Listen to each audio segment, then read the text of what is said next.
Madali lang to, wag kang kabahan. Ayan, okay na yan. Walang kasamang etchos guys ha. Itong video na gagawin kong ito, ayan, wait, okay. These are actual tips that I give my brides, my actual clients. So I hope that you get something useful for your wedding day too.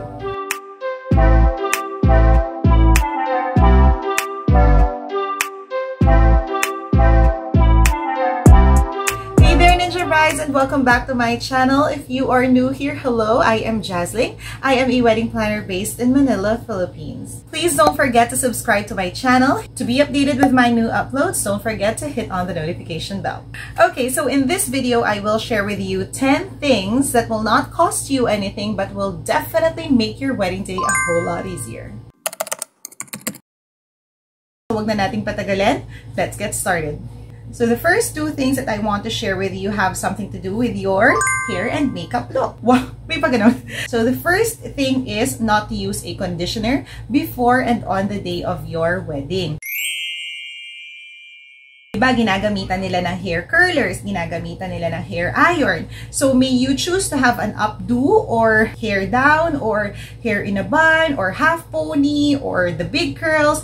Kung ano man ang ma-decide ninyong look, they would still suggest that you do not use a hair conditioner on the day of your wedding. Pwede naman shampoo, syempre. But the hair conditioner, the one that makes it soft and smooth, yun yung hindi pinapagamit. Kasi tama nga naman, diba? Kapag ka masyadong madalas yung buhok, kapag nilalagyan natin ng hair clip or yung hairpin, di ba, bumabagsak siya.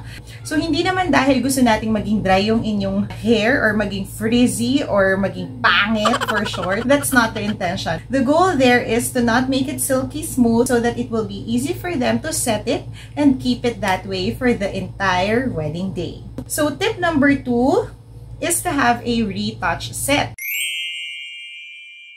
There are some makeup artists who would give it as a package. Some would say that it's actually just a freebie. And there are some makeup artists who would just assign their assistant to do the retouch. If you're not going to have a second look, which means you're not going to do anything with your hair and you really just want to freshen up and put a little powder on para hindi naman hulas ang itsura, then you can simply prepare your own retouch set. Ano yung retouch set? That means you can prepare your own foundation, your own blush on, your own lipstick or lip gloss, or whatever that you prefer using for your makeup. Especially ngayon, panahon ng pandemic, panahon ng COVID, marami sa mga kasal, they choose to have a simpler kind of wedding, a simpler kind of celebration, nagiging intimate, nagiging civil. This tip are for brides who are cost conscious, number 1, who are really budgeted, and number 3, for brides who will choose to have a simpler kind of wedding. So the third and the fourth tip have something to do with your wardrobe naman. A lot of brides would ask me, Jazz, kailangan mo pa ba ng bag? How important is a bridal bag and what are the things that you put in there? It's actually the bag where they put the envelopes or the monetary blessings that they get from their guests. Okay, normally brides would put their cell phone, their handkerchief, their retouch set, maybe a powder or a lipstick, a small perfume. So having said all that, I would say yes, it's useful to have a wedding bag. There is what we call a bridal assistant. Your bridal assistant goes with you anywhere, everywhere. She's the person who will not leave your side and who will carry your things for you. And that includes your bridal pouch or your bridal bag or your bridal clutch, whatever you call it. Basta, bag kung saan nakalagay ang mga gamit mo.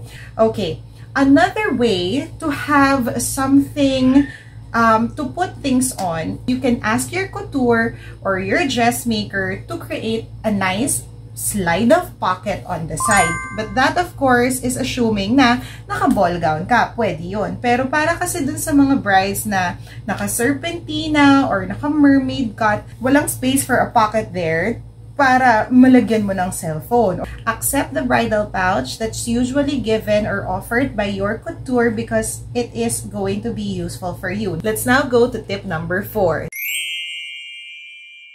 Tip number 4 is prepare for extra shoes.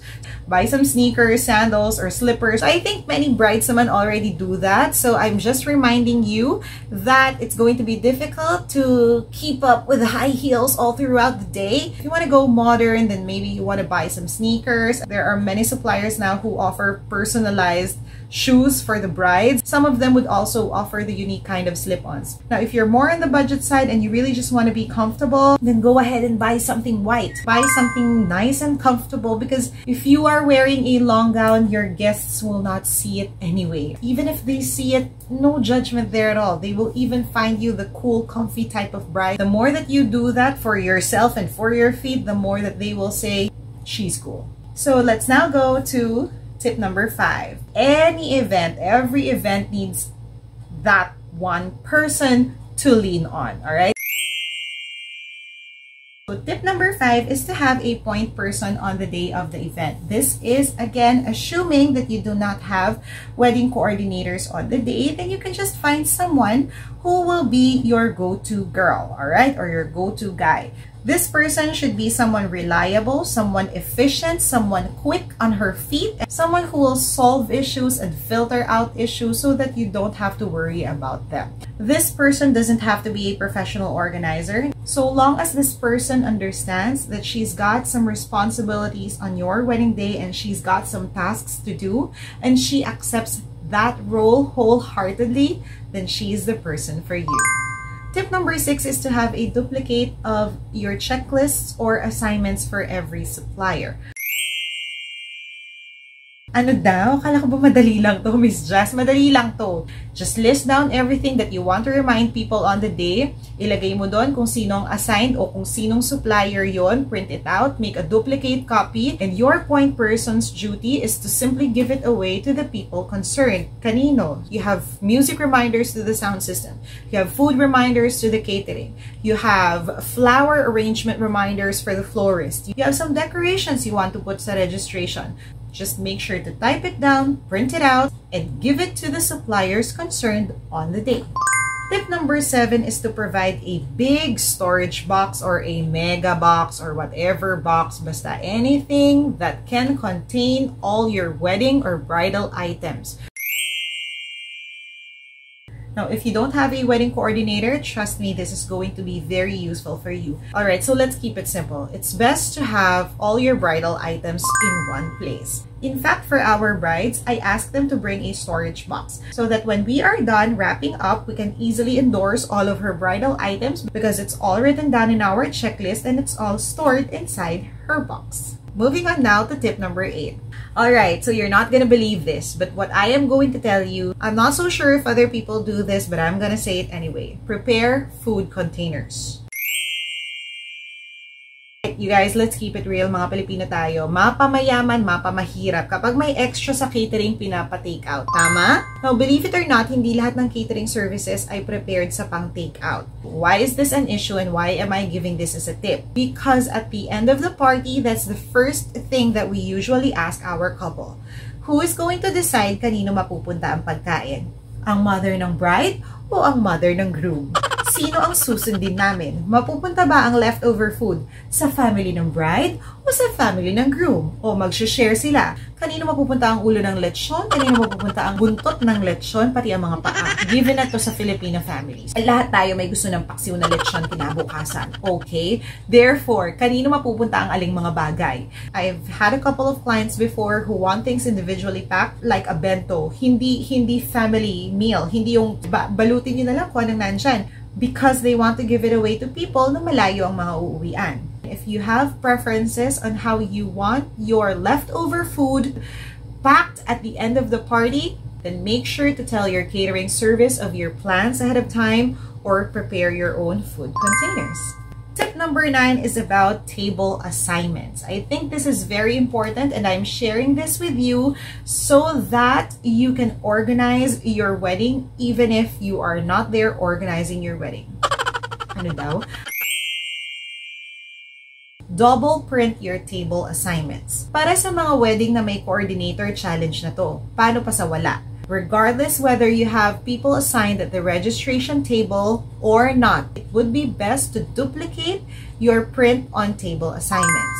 So what do you do with the 2 prints? Copy number 1, you display it at the registration area. Copy number 2, you place it on top of every table. That strategy is a good subtle way to inform people that you've actually given effort to create those seating arrangements, and that is your way of insisting that they follow your seating arrangement.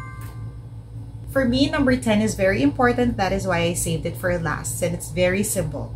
Create a list of people that you want to have a group photo with. We love taking group photos, diba? Lalo na sa mga kaibigan natin, may mga kanya-kanya tayong barkada, iba yung sa high school, iba yung sa college, iba yung mga kasamahan natin sa work. You may have some VIPs coming in, celebrities coming in, and you want to make sure that you have a photo with them. So if that is the case and you have specific groups and you don't want to finish the day without having a group photo with them, then you might as well just create a list and give this list to your photographers ahead of time. When you call them per table, may nakamix na ibang mga tao doon.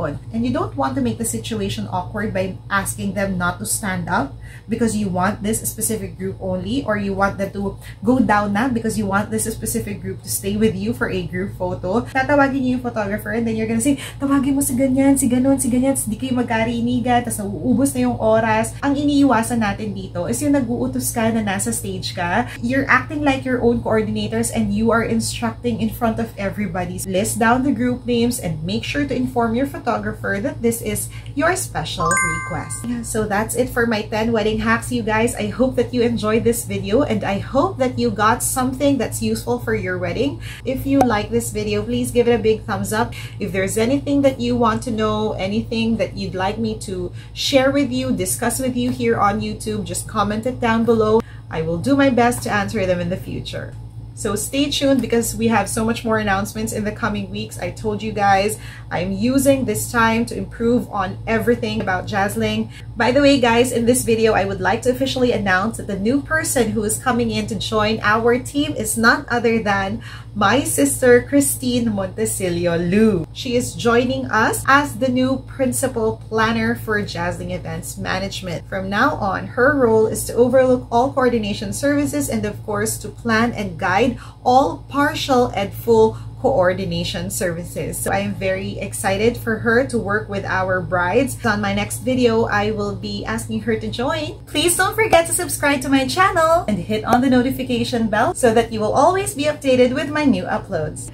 Guys, thank you so much for watching this video. I hope that you enjoyed it. Until our next. Bye!